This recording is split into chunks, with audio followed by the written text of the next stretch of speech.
Ako si Lilibet Balmes Danan. Tubo talaga akong Batangas. Ako ay nakapagtapos ng kursong electrical engineer. Una kong pag-alis o una kong sabak sa ibang bansa ay hindi bilang inhinyera, kundi isang housekeeper. Ako ay nagpunta sa bansang Hawaii.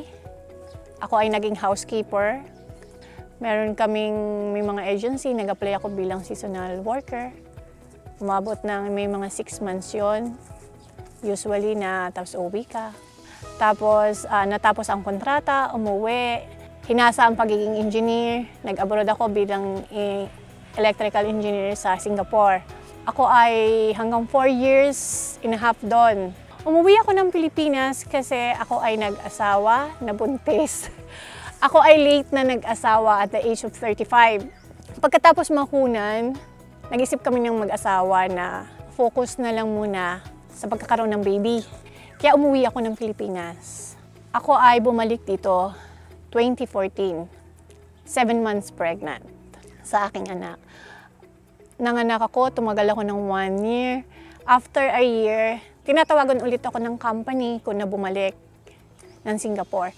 Kaya lang nagkaroon kami ng desisyon ng asawa ko na iisa ang anak namin, tapos iba pa ang mag-aalaga, iba ang mag-aasikaso.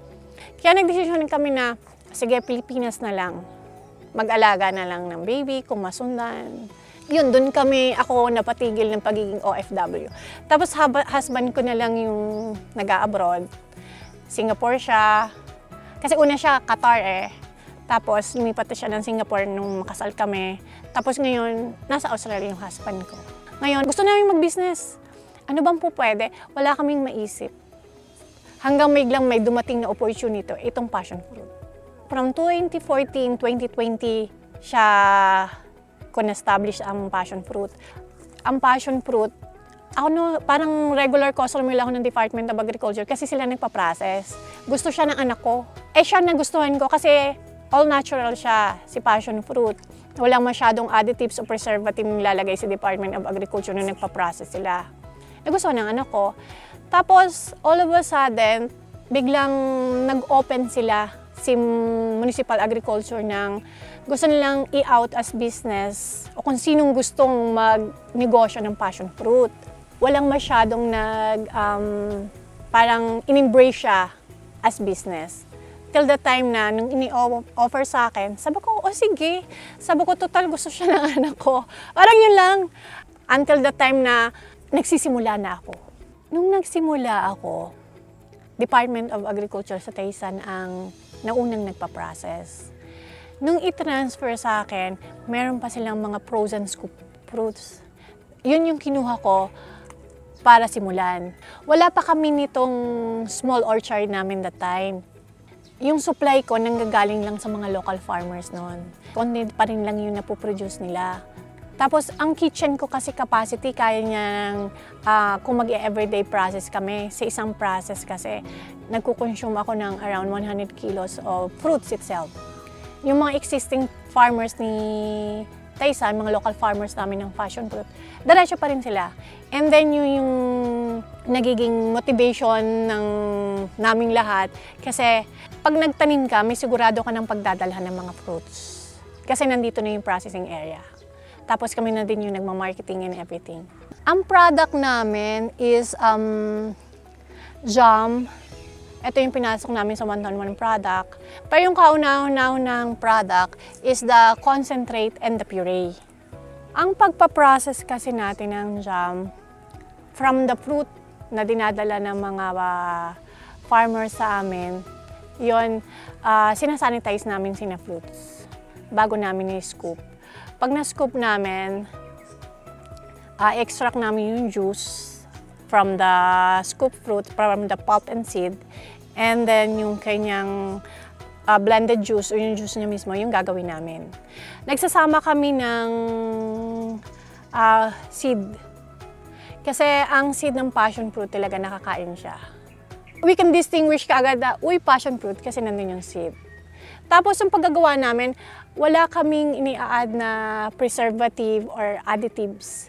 Kasi gusto namin kasing ma-promote yung natural product. Ang market namin ay mga hotel, restaurant, cafe. Even though meron kaming mga retail, pero bihira. More on mga restaurant talaga kami.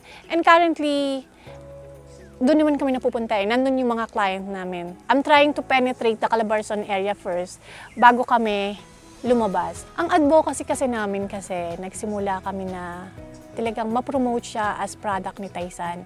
And then, matulungan yung mga local farmers ng Taysan para mabuhay ulit yung passion fruit. Nangunguna si Taysan dati sa farming ng passion fruit na medyo nawala nga yung mga farmer na nagtatanim.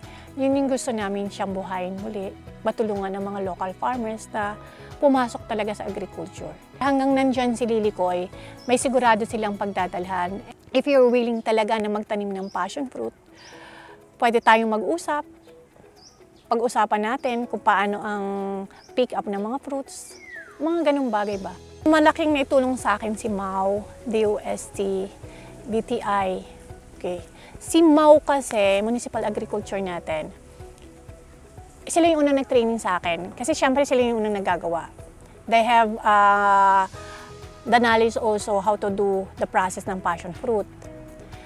Nag-training ako sa kanila, and then nag-start ako. And then, syempre tayo, mandatory pagka nagnegosyo, mag-register tayo sa DTI, mag-BBIR tayo, mag-mayor's permit. Doon ko nakilala naman si DTI. Okay? Si DTI, marami silang mga training. Graduate ako ng kanilang KMME. Nandun yung product development and everything. Doon ka matututo ng proper way how to do your business. Pero bago ako nag-DTI, napapasok ako sa yung Balik Manggagawa program, kasama si DOST doon. Doon ko unang naman na-meet si DOST. Na nakilala ko sa DOST, doon kami nagkaroon na i-standard ang product, ang process, lahat. Kasi sa kanila yung galing yung technology.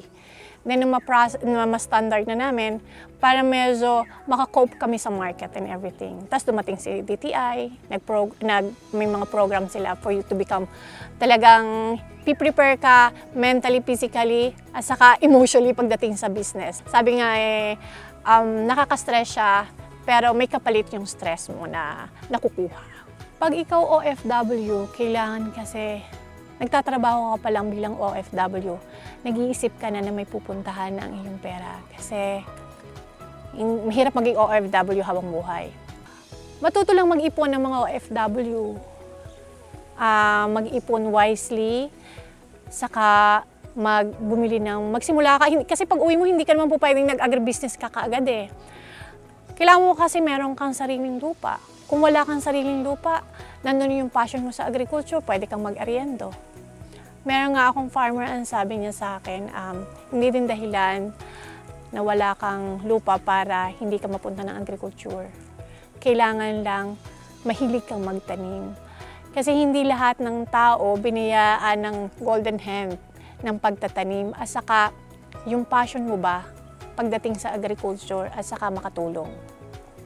Kasi pag nagtatanim ka, either sa mga local farmers, at saka pag nagtatanim ka, nakakatulong ka sa mga tao kasi binibenta mo yung mga product mo. Hindi naman lahat kasi nabiyayaan na makapagtanim. Kailangan kasi meron kang love, passion.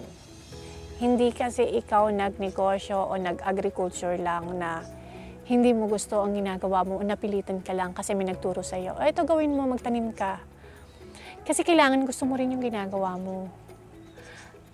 Sa totoo lang, pag nagtatanim ka, katulad dito sa passion fruit farming namin, pag namumunga yan, matutuwa ka, mapapangiti ka. Meron siyang sayang nadudulot sa'yo na hindi mo ma-explain.